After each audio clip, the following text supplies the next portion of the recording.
Thank you, Deputy. Deputy O'Loughlin.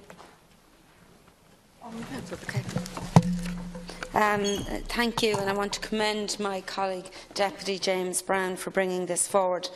And in speaking here, I want to talk about Maxine Maguire, a beautiful young girl from Newbridge who on Tuesday, February the 7th, died by suicide.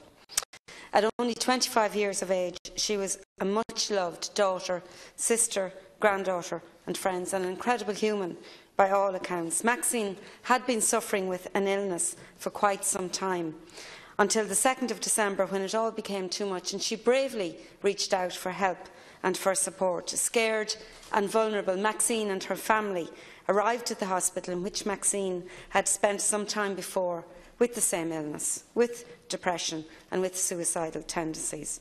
It was at this point that Maxine, after plucking up every ounce of courage inside of her to get this far, was turned away by the hospital she considered a safe place and by the experts in whom she had put all her trust.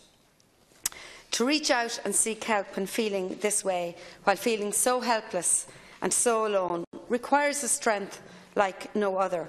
But unfortunately, in this instance, when Maxine sought help, she was sent home. She received confirmation that she was helpless, that she was alone, and confirmation that even those who worked in this area would not help, confirmation that she did not matter. The tragedy and heartbreak that unfolded, as her friend Fiona, who emailed me after I had met Maxine's parents, the tragedy that unfolded almost immediately is very hard to even put into words. But I think there's no doubt, and Aoife would say this, and her parents would say this, that if Maxine arrived in hospital with a physical illness, such as a head injury or a virus, she would most definitely have been seen to.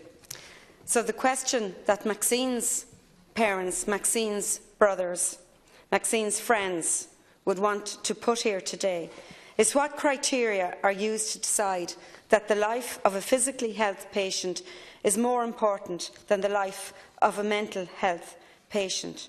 Maxine was failed by her country's mental health system, and she was forced deeper into her illness than she ever had been before, to the point of no return. And this is not an isolated case.